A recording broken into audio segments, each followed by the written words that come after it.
subscribe and press the bell icon. Search Science Class. Hello friends, तो आज मैं आप लोगों के लिए लाया हूँ एक ऐसा वीडियो स्टूडेंट्स जिसको जनरली बहुत बच्चे, खास करके जो वो बच्चे जो अभी generally 10th class pass out हुए हैं, जो अभी 11th में एडमिशन लेने वाले हैं, तो खास करके उनके लिए मैं बहुत ही वैल्यूबल वीडियो और बहुत ही ज़्यादा मतलब अभी के टाइम पे बहुत ही लोगों का ये रिक्वायरमेंट्स था कि जनरली इस तरह की वीडियो उनको मिले और इस तरह का गाइडेंस उनको मिले। बिकॉज क्योंकि बहुत सारे बच्चे जो है ना वो परेशान होते हैं इस टाइम पर कि 11th में कौन सा सब्जेक्ट लेना चाहिए, हमें कौन सा सब्जेक्ट की तरफ जाना चाहिए। अगर हम आर्ट्स लेते हैं तो जनरली अच्छा नहीं लगता, जनरली ठीक है। कॉमर्स लेते हैं तो वो भी जनरली सेटिस्फैक्ट्री नहीं है। साइंस लेते हैं लेकिन हम लेने के काबिल तो नहीं है, कैपेबिलिटी नहीं है हमारी, हमने पढ़ा नहीं है 10th क्लास में 9th क्लास में अच्छे से, लेकिन फिर भी हम साइंस लेने की चाहत रख रहे हैं। तो जनरली आपको साइंस लेके उस कंडीशन में क्या परेशानी आएगी, या आपको किस सिचुएशन में आपको साइंस लेना है, किस सिचुएशन में आपको आर्ट्स लेना है, किस सिचुएशन में आपको कॉमर्स लेना है जनरली, तो वो मैं आपसे आज बात करूंगा। कोई भी सब्जेक्ट यानी आर्ट्स, कॉमर्स या साइंस, जनरली तीन ही लेते हैं बच्चे, इन तीनों में से कोई भी सब्जेक्ट्स जनरली आपके लिए कम वैल्यू नहीं रखता। सब अपने अपने में बहुत ज़्यादा वैल्यूबल है, अपने अपने में बहुत ज़्यादा इंपॉर्टेंस रखते हैं सारे सब्जेक्ट्स, राइट। तो आज मैं आपके माइंड में जो भी कन्फ्यूजन्स है, जो भी डाउट्स है, जो भी परेशानियां हैं जो आप झेल रहे हो, इसको आप किसी कहते नहीं हो, आप अपने पेरेंट्स से नहीं बता पाते। इवन पेरेंट्स भी जो है हमारे यहाँ क्या होते हैं कि पेरेंट्स भी इस बात में खुद परेशान होते हैं कि बच्चे लेट गए, ठीक है। तो आपको मैं क्लियर करूँगा इसका डाउट कि आपको क्या रखना है साइंस में। हो सकेगा मैं पूरी कोशिश करूँगा कि आपको पूरी तरह से गाइड कर सकूँ। तो ध्यान में रखेंगे मेरी बात को। सबसे पहले यहाँ पर मैंने कुछ टॉपिक्स लिख रखे हैं, कुछ सब्जेक्ट्स के कुछ पार्ट्स लिख रखे हैं। ये मैंने क्यों लिखा है, मैंने इसलिए लिखा है ताकि मैं कोशिश करूं कि आपको मैं इसके स्कोप्स बता सकूं। बिकॉज अगर आपको स्कोप ही नहीं पता है, आपको पता ही नहीं है कि इससे क्या होता है, सब्जेक्ट को लेने से क्या होगा, तो आप कुछ नहीं कर पाओगे, राइट। आप समझ ही नहीं पाओगे। आप रैंडमली कोई सब्जेक्ट ले लोगे, पढ़ना शुरू कर दोगे। जब पढ़ना शुरू करोगे आपको इंटरेस्ट नहीं आएगा तो फेल हो जाओगे। तो टाइम ऐसा आएगा पढ़ाई छोड़ दोगे और आपका कैरियर फिनिश। तो उससे पहले क्या है कि स्कोप जान लेते हैं। स्कोप जानने के बाद हमें तब डिसाइड करते हैं और उसके बाद इंटरेस्ट का पता लगाएंगे कि हाँ इंटरेस्ट किस चीज़ में हमारा, देन उसके बाद क्या है आपको लेने में आसानी होगी। तो हम बात करते हैं सबसे पहले आर्ट्स की। मैं साइंस की बाद में बात करूँगा, सबसे पहले आर्ट्स की बात करते हैं। आर्ट्स में क्या क्या मेनली जो सब्जेक्ट्स हैं वो मैं ये सब्जेक्ट्स हैं जो मैं लिख रखा है यहाँ पर। सबसे पहले हिस्ट्री में एक एक करके बता दो, ध्यान से सुनिएगा, ठीक है। फिर मैं स्कोप बताऊंगा कि इसका क्या स्कोप है। हिस्ट्री है, हिस्ट्री एक ऐसा सब्जेक्ट है जनरली बच्चों अगर जिसका इंटरेस्ट नहीं है उसको तो मजा ही नहीं आता पढ़ने में, कुछ नहीं लगता, बोरिंग लगता है। लेकिन जिसका इंटरेस्ट है, सच बता रहा हूँ, इससे ज़्यादा इंटरेस्टिंग चीज़ उसके लिए कुछ भी नहीं होगा। क्योंकि हिस्ट्री के अंदर जो इंडिया के या वर्ल्ड के जो हिस्ट्री है, वर्ल्ड की पूरी हिस्ट्री उसके बारे में पढ़ाई जाती है। चाहे वो एंशिएंट हिस्ट्री हो, चाहे वो मिडिल हिस्ट्री हो, चाहे वो जनरली मॉडर्न हिस्ट्री हो, राइट। तो हिस्ट्री की पूरी जानकारी जनरली उसके अंदर होती है, राइट। हर वॉर के बारे में, हर चीज़ के बारे में, एवरीथिंग। नेक्स्ट हमारा सिविक्स, इसको पॉलिटिकल साइंस के नाम से भी हम लोग जानते हैं। जिसको पॉलिटिक्स में जिसको जनरली इंटरेस्ट होता है उसको ये वाला सब्जेक्ट बहुत ज़्यादा इंटरेस्टिंग लगता है। और आपको मैं बता दूँ इससे क्या होता है, इसमें हम क्या पढ़ते हैं। इसके अंदर हम लोग पढ़ते हैं कि जो जनरली गवर्नमेंट है या सरकार की जो सिस्टम है, गवर्नमेंट सिस्टम है, वो पूरा किस तरह से वर्क करता है, अपर से लेकर के लोअर तक हम उसके बारे में पढ़ते हैं इसके अंदर, राइट। उसके बाद हमारा ज्योग्राफी के अंदर क्या पढ़ते हैं, ज्योग्राफी के अंदर generally outer surface of the earth के बारे में, interior some part of interior earth के बारे में लोग पढ़ाई करते हैं कि जनरली अर्थ से रिलेटेड और एटमॉस्फेयर से रिलेटेड जो भी हम पढ़ाई करते हैं जनरली वो किसके अंदर आता है, ज्योग्राफी के अंदर आता है, ठीक है। यूनिवर्स के बारे में। नेक्स्ट हमारा साइकोलॉजी। साइकोलॉजी में ये जनरली पढ़ाई करते हैं कि इंसानों के बिहेवियर के बारे में पढ़ते हैं, इंसानों की सोच के बारे में पढ़ते हैं। इंसानों की बिहेवियर से हम पता करते हैं उसके अंदर कौन सी प्रॉब्लम है, क्या छुपी हुई है, नहीं है, यानी कि इंसान के माइंड से रिलेटेड जो भी चीज़ें होती है वो हम साइकोलॉजी में पढ़ते हैं, राइट। Psychological science. इंग्लिश एक लैंग्वेज है यार। देखो जिसको लैंग्वेज में इंटरेस्ट है, इंग्लिश सीखना चाहता है, वाकई जो जानना चाहता है उसके लिए सबसे ज़्यादा जो बेस्ट है वो यही लैंग्वेज है, English is the main subject भी आप आर्ट्स में रख सकते हो, ठीक है। नेक्स्ट हमारा संस्कृत भी एक लैंग्वेज है। जैसे इंग्लिश एक लैंग्वेज है, संस्कृत भी एक लैंग्वेज है, लेकिन कैसा लैंग्वेज है, ये भी एक ऐसा लैंग्वेज है जो कि बहुत जनरली पुराने टाइम से चलता हुआ ये लैंग्वेज आ रहा है। लेकिन क्या है कि इस लैंग्वेज में जिसका इंटरेस्ट होता है वो सब्जेक्ट रखते हैं और पढ़ाई करते हैं। ये भी बहुत इंटरेस्टिंग है उनके लिए जिनको ये पसंद है। नेक्स्ट हमारा फिलोसफी के अंदर जनरली लोगों की सोच के बारे में, लोगों के जनरली बहुत सारे उसके अंदर आइडियाज़ होते हैं, डिफरेंट आइडियाज़ के बारे में पढ़ते हैं, फिर उसके बारे में एक्सप्लेन करके लोगों को बताते हैं, ठीक है, ताकि लोगों को जो है बहुत ज़्यादा इससे क्या होता है, हेल्प मिलता है जनरली सोसाइटी में। नेक्स्ट हमारा अकाउंटिंग। अब है हमारा कॉमर्स। कॉमर्स वाले पार्ट में क्या है, कॉमर्स वाले बच्चे वो भी ध्यान से सुनो। अगर कॉमर्स लेना चाह रहे हो आप तो क्यों लेना चाह रहे हो, उसके पीछे क्या, पहले तो आपके कन्फ्यूजन को एक जगह रख लो, उसके बाद इसको सुनो, फिर हम बात करेंगे बाद में कि क्या लेना आपको। नेक्स्ट हमारा अकाउंटेंसी। अकाउंटेंसी क्या है, ध्यान सुना। अकाउंटेंसी में क्या होता है, हम बैंक से रिलेटेड जितनी भी चीजें हैं सब कुछ इसके अंदर पड़ता है। जिसको बैंक के रिलेटेड जॉब्स चाहिए होते हैं वो जनरली अकाउंटेंसी रखते हैं, कॉमर्स का ये पार्ट रखते हैं। अकाउंटेंसी में बैंक से पैसे निकालना, पैसे रखना, बैंक की पूरी सिस्टम, अकाउंट का पूरा सिस्टम, सब कुछ इसके अंदर पढ़ाई जाती है अकाउंटेंसी के अंदर। नेक्स्ट हमारा इकोनॉमिक्स। इकोनॉमिक्स के अंदर हम इंडियन इकोनॉमिक्स या जनरली अपने कंट्री की, अपने स्टेट के इकोनॉमिक सिस्टम के बारे में पढ़ाई करते हैं जनरली, कि क्या है इकोनॉमिक सिस्टम, उसके बारे में इकोनॉमिक्स में पढ़ाई करते हैं। नेक्स्ट हमारा बिजनेस स्टडीज। बिजनेस स्टडीज एक ऐसा सब्जेक्ट जिसके अंदर हमें सिर्फ ये सिखाया जाता है कि बिजनेस कैसे करेंगे, लॉस एंड प्रॉफिट कैसे होता है, जनरली लॉस और प्रॉफिट से, लॉस से कैसे बचेंगे, प्रॉफिट कैसे गेन करेंगे, इन सब के बारे में स्टडी। आपको बिजनेस करना है, अच्छा बिजनेसमैन बनना है, आप बिजनेस स्टडीज की स्टडी वैसे भी कर सकते हो। लोग वैसे भी अगर नहीं भी लेते हैं ना कॉमर्स, तो एक ऐसे बिजनेसमैन जो जनरली बिजनेस करते हैं वो इन सब की पढ़ाई करते रहते हैं साइड से, बिकॉज ऐसा नहीं उसको एग्जाम देना, उसको एक मिशन नहीं होता, शौक से पढ़ते हैं ताकि वो अच्छी बिजनेस कर सकें। नेक्स्ट हमारा मैथमेटिक्स। मैथमेटिक्स आपको पता ही है ऐसा सब्जेक्ट है, बहुत लोग उसको नापसंद करते हैं, जो पसंद करते हैं उनके लिए तो बिल्कुल समझ लो क्या है, बहुत कुछ है। ठीक है, मैथमेटिक्स में ये हम सारी कैलकुलेशंस के बारे में पढ़ते हैं, जो भी चीज़ें हो रही है। मैथमेटिक्स तो हर जगह काम आता है। मैथमेटिक्स तो समझ एक तरह से आलू की तरह जो हर जगह काम आ जाएगा, आर्ट्स हो, कॉमर्स हो, हर जगह। ठीक है, आलू जैसा है ना, सब सब्जी में काम आ जाता है। वैसे इंग्लिश मैं बता चुका हूँ एक सब्जेक्ट है। कॉमर्स में इंग्लिश का क्या रोल है, कॉमर्स में इंग्लिश का बहुत रोल है। Commerce as a language, commerce में इंग्लिश जो है बहुत इंपॉर्टेंस रखता है, क्योंकि अगर आपको इंग्लिश की पूरी जानकारी है, इंग्लिश आप अच्छे से जानते हो, तो आप इस फील्ड में बहुत अच्छा कर सकते हो। किस फील्ड में, कॉमर्स की फील्ड में, राइट। इस फील्ड में अगर आपको नहीं भी पता इंग्लिश तो इट्स ओके, नो प्रॉब्लम, ठीक है। लेकिन इस फील्ड में अगर आपको इंग्लिश पता है तो इंग्लिश के बल पर, इंग्लिश के दम पे आप ये सारे सब्जेक्ट्स को फिनिश कर सकते हो, मतलब बहुत अच्छे से कर सकते हो। अब करते हैं साइंस की बात। साइंस में क्या है, साइंस के अंदर क्या है भाई साहब, देखो साइंस में दो पार्ट है, मेडिकल, नॉन मेडिकल। मेडिकल वाले पार्ट में क्या, पीसीबी मतलब physics, chemistry, biology. Non medical के अंदर पीसीएम यानी फिजिक्स, केमिस्ट्री और मैथमेटिक्स। क्या है इसके अंदर मैं बात करता हूँ, ठीक है, जरा देखना प्लीज। मेडिकल के अंदर पीसीबी और फिजिक्स, ये दो सब्जेक्ट जो है वो कॉमन है, फिजिक्स केमिस्ट्री। नेक्स्ट क्या है, बायोलॉजी और मैथमेटिक्स। मेडिकल पार्ट में बायोलॉजी है, नॉन मेडिकल में मैथमेटिक्स। बायोलॉजी के अंदर जनरली क्या है, फिजिक्स केमिस्ट्री, आपको पता ही है क्या पढ़ते हैं। फिजिक्स केमिस्ट्री जो मैं पढ़ा ही रहा हूँ, मेरा सब्जेक्ट से है तो मेरा इंटरेस्ट इसके अंदर है। लेकिन मैं आपसे बताना चाहता हूँ कि फिजिक्स केमिस्ट्री, फिजिक्स के अंदर नेचर के बारे में पढ़ाई करते हैं, केमिस्ट्री के अंदर रिएक्शंस वगैरह के बारे में पढ़ाई करते हैं जनरली। बायोलॉजी के अंदर आपको पता है लिविंग ऑर्गेनिज्म के बारे में पढ़ाई होती है, ठीक है। और नॉन मेडिकल में आएगा मैथमेटिक्स, ठीक है, यानी ये तो आपको पता ही, मैथमेटिक्स आपको बता चुका हूँ। अब मैं बताऊंगा इसको आर्ट्स से जनरली। देखो फॉर एग्जाम्पल आप आर्ट्स ले लो, चलो ठीक है, आपने आर्ट्स लिया, आप आर्ट्स के दम पे बहुत सारी चीज़ें कर सकते हो।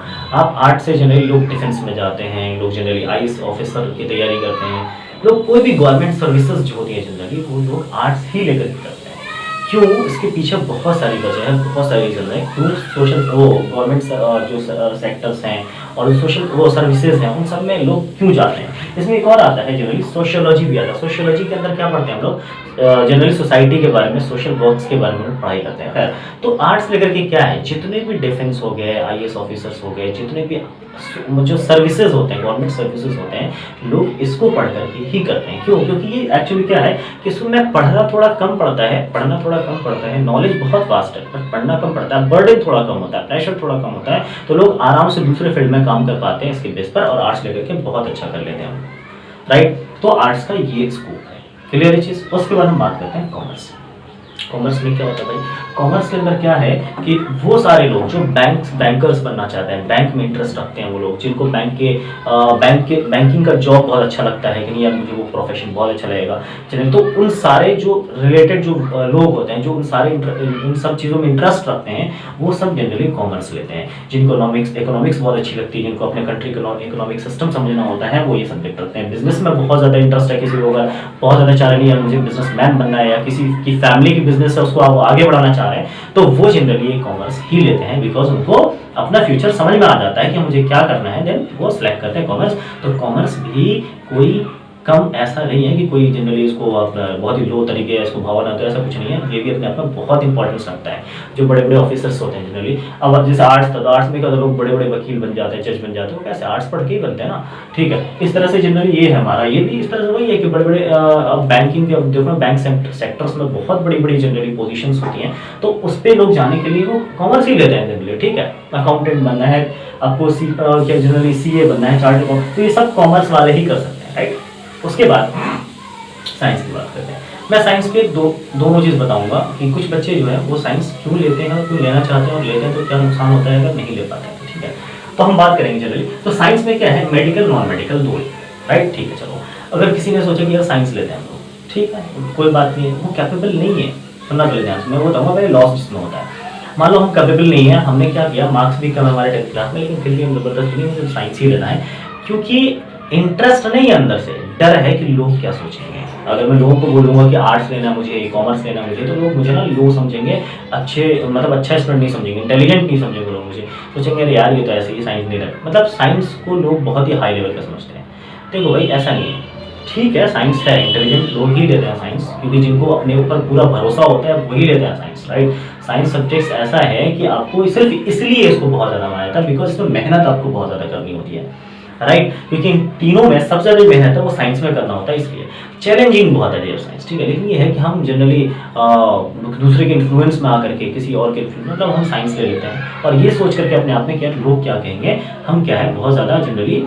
तो आपको इस तरह से वो नहीं होना, अपने आप को ये नहीं करना कि यार मुझे साइंस ही रखना है। अब आपने चलो साइंस ले लिया, आप कैपेबल नहीं हो, पढ़ ही नहीं पा रहे हो, साइंस समझ में नहीं आ रहा, आपको इंटरेस्ट ही नहीं है फिजिक्स केमिस्ट्री में। अब आपको इंटरेस्ट ही नहीं है, आपने एकदम बर्डन, आपके ऊपर इतना बर्डन हो जाएगा, इतना जैसे जैसे सिलेबस निकलता जाएगा आपके ऊपर बर्डन बढ़ता जाएगा।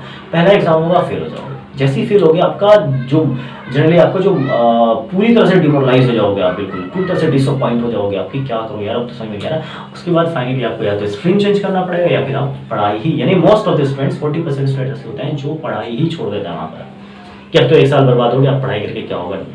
कुछ ही जो स्टूडेंट्स होते हैं वो जनरली आगे बढ़ पाते हैं, कुछ स्टूडेंट्स उसी में लगे रहते हैं, देखा जाएगा क्या होगा आगे, ठीक है। तो इस तरह से जनरली प्रॉब्लम होती है किसके अंदर, साइंस के अंदर। आप साइंस पढ़ के क्या कर सकते हो, साइंस पढ़ के आप इंजीनियर बन सकते हो, डॉक्टर बन सकते हो। जनरली आप इंजीनियर डॉक्टर बन के भी आप इस सेक्टर में जा सकते हो, पता है क्या, IAS officer generally engineer doctor भी बनते हैं, ठीक है। इंजीनियर डॉक्टर बन के भी आप इस सेक्टर में जा सकते हो, क्योंकि ये करने के बाद भी आप ये वाला कोर्स अगर कर लेते हो तो आपका जनरली ये हो जाएगा। जैसे फॉर एग्जांपल आर्ट्स में क्या है, बहुत लोग प्रोफेसर्स बन जाते हैं, बहुत लोग जज बन जाते हैं, वकील बन जाते हैं बड़े बड़े, तो इसमें क्या होता है IAS ऑफिसर बन जाते हैं। तो ये सब चीज़ें तो ये भी बन सकते हैं, लेकिन क्या है, तो इनके लिए एडवांटेज हो गया, राइट, कि एक IAS ऑफिसर अगर वो चाहे इंजीनियर बनना, आर्ट्स लेकर के कोई IAS बनाए और वो चाहे मुझे इंजीनियर बनना है, तो वो नहीं बन सकता क्योंकि उसके स्ट्रीम में साइंस नहीं था, राइट। इसी तरह से अगर कोई इंजीनियर चाहता है कि वो IAS बन जाए तो वो बन सकता है, क्लियर है चीज़। तो ये जनरली क्या होता है कि एक कंपैरिजन हम लोग कर पाते हैं, ठीक है। तो इस तरह से, लेकिन ये है कि आर्ट्स भी अपने आप में बहुत इंपॉर्टेंट है, आपको बहुत इंपॉर्टेंस रखता है, कॉमर्स बहुत इंपॉर्टेंस रखता है, तीनों बहुत इंपॉर्टेंस रखता है। लेकिन क्या है, ये जो है सब्जेक्ट साइंस वो चैलेंजिंग है, वो आपको पढ़ना पड़ेगा, आपको पूरी तरह से लगना पड़ेगा साइंस में। अगर आप साइंस रखते हो तो आपको पूरी, चाहे वो मेडिकल पार्ट लो या नॉन मेडिकल पार्ट लो, आपको पूरी तरह से उसके अंदर टाइम देना पड़ेगा, पूरा का पूरा, पूरा टाइम अपना आपको पढ़ाई देना पड़ेगा, क्लियर है। और अगर आप आज डिसाइड नहीं कर पाते हो कि आपको कौन सा सब्जेक्ट लेना है, यानी कि अगर एक डिसीजन आपका करियर बर्बाद कर सकता है, यानी कि अगर आप अभी डिसीजन ले पाते हो कि मुझे क्या लेना है, आर्ट्स कॉमर्स साइंस, ठीक है, और आपने जो 10 साल पढ़ाई की है, जो 10th आपने पास किया है, तो ये पूरी पढ़ाई, ये पूरा मेहनत आपका सब बर्बाद हो जाएगा, यानी पूरा वेस्ट, मतलब वेस्ट, राइट। तो प्लीज़ ध्यान से सुनना सबका है, करना सिर्फ अपना है, बिकॉज ठीक है, बिकॉज आपको जिस चीज़ में स्कोप मैंने बता ही दिया, आपको गाइड मैंने कर ही दिया, आपको एक्सप्लेन मैंने कर दिया सारे सब्जेक्ट्स के बारे में, किस में क्या करना पड़ता है। सिर्फ आपको एक काम करना है कि आपको डिसीजन लेना है। किस बेसिस पर, एक ही बेस है डिसीजन लेने का, वो है क्या, वो है डिसीजन लेने का बेस हमारा इंटरेस्ट, कि आपको क्या बनना है, आपका इंटरेस्ट किस सब्जेक्ट में ज़्यादा है, आपको मज़ा कौन सा सब्जेक्ट पढ़ने में आएगा। अब उस बेसिस पे क्या करना है, सिलेक्ट करना है कि आपको कौन सा स्ट्रीम लेना है, पहली बात। दूसरी बात ये है कि अगर आप चाहते हो कि नहीं ये तीनों सब्जेक्ट्स ही मेरे लिए बेस्ट है, बहुत बच्चे ऐसे होते हैं जिनको लगता है यार तीनों सब्जेक्ट्स मेरे लिए बेस्ट है, मुझे प्रोफेसर डॉक्टर ये सब नहीं बनना मुझे, ठीक है, तो फिर आप क्या करोगे, आपके पास भी ऑप्शंस है। अगर आप नहीं करना चाहते ये सब्जेक्ट, सबको बहुत ज़्यादा, आपके मार्क्स भी बहुत कम है 10th में, और आप नहीं करना चाहते हो, तो बिल्कुल डिसअपॉइंट होने की जरूरत नहीं है, आपके लिए भी बहुत सारे अपॉर्चुनिटीज, बहुत सारे ऑप्शन हैं। क्या है ऑप्शंस, मैं बताता हूँ आपको। जैसे फॉर एग्जांपल बहुत ऐसे बच्चे होते हैं जिन तीनों को छोड़ के कुछ भी नहीं लेते और क्या चूज़ करते हैं, डिप्लोमा इंजीनियरिंग करते हैं, डिप्लोमा करते हैं। डिप्लोमा क्या होता है, शॉर्ट टाइम कोर्स होता है, जनरली जॉब पाने का एक अच्छा शॉर्टकट तरीका है। डिप्लोमा कोर्स कर लेते हैं वो लोग, डिप्लोमा करके अच्छी जॉब मिल जाती है, राइट। बहुत सारी यूनिवर्सिटीज आजकल डिप्लोमा करा रही है, बहुत सारे कॉम्पिटिशन्स भी अरेंज होते हैं, आप उसमें जाके बैठ सकते हो, बहुत नॉर्मल से क्वेश्चन आते हैं, उसके अंदर आप कॉम्पिटिशन क्रैक करके आप डिप्लोमा कर सकते हो, या नॉर्मली ऐसे भी एडमिशन हो जाते हैं यूनिवर्सिटीज और कॉलेजेस में, ठीक है, पहली बात। दूसरी बात, आपको तो नहीं भाई ये भी मुझसे नहीं होगा, ठीक है, आपके पास एक और ऑप्शन है, आप पॉलिटेक्निक ITI सुना होगा आपने, ITI इंडस्ट्रियल ट्रेनिंग इंस्टीट्यूट, ठीक है। ये भी और short, very short time period, very short time course होता है। इसको करने के बाद आप किसी चीज़ में आपको ट्रेन कर दिया जाता है और आप उस चीज़ को, जैसे फॉर एग्जांपल आपने इलेक्ट्रीशियन बन गए, इलेक्ट्रीशियन में आपने ट्रेनिंग ले लिया ITI से, अब इलेक्ट्रीशियन बन गया। अब आप जो भी C क्लास वर्क होता है वो आप आराम से कर सकते हो, आप उसको करके आप आराम से जॉब पा सकते हो। किसी भी कंपनी में आपको जॉब मिल सकती है, तो उसके लिए भी आपको डिसअपॉइंट होने की जरूरत नहीं है। लेकिन क्या है, सबसे मेन चीज़ है, करना आपको खुद पड़ेगा, सोचना आपको खुद पड़ेगा, बिकॉज आपको ही पढ़ना है आगे। आपके पेरेंट्स नहीं पढ़ने जाएंगे, आपके दोस्त नहीं पढ़ने जाएंगे, आपके रिश्तेदार नहीं पढ़ने जाएंगे, आपका सोसाइटी, आपका समाज नहीं पढ़ने जाएगा। पढ़ना आपको है, करना आपको है। So you have to decide, you only have to decide कि आपको क्या करना है। कंफ्यूज बिल्कुल नहीं है ना, सारे स्कोप आपके सामने हैं, सारे जो मैंने ऑप्शंस थे वो सब मैंने एक्सप्लेन कर दिया आपके पास। सिर्फ आपको क्या करना है, अपना सिलेक्ट करना है कि आपको क्या लेना चाहिए, right. Thank you, thanks for watching my video. इसी तरह की मेरी वीडियो साइंस सब्जेक्ट पे बनती रहती है, आप लोग देखते रहिएगा। मैं लिंक डाल दूंगा अपने इसमें, ठीक है, डिस्क्रिप्शन में, उसमें देख लीजिएगा कि जो साइंस के 9th, 10th, 11th के कोर्सेज मैं अपने इस चैनल पे कराता हूँ जनरली। तो अगर आप नए हो तो सब्सक्राइब कर लो, ठीक है। अगर आप जनरली स्टूडेंट हो, दूसरों को जो परेशान है उनको भी शेयर कर सकते हो, आप बता सकते हो कि भाई आप देखो ये वीडियो देख लो, आपको बहुत ज़्यादा हेल्प मिलेगा, बहुत ज़्यादा अपने फ्यूचर को डिसाइड करने में बहुत ज़्यादा हेल्पफुल है, ठीक है। Thanks for watching video.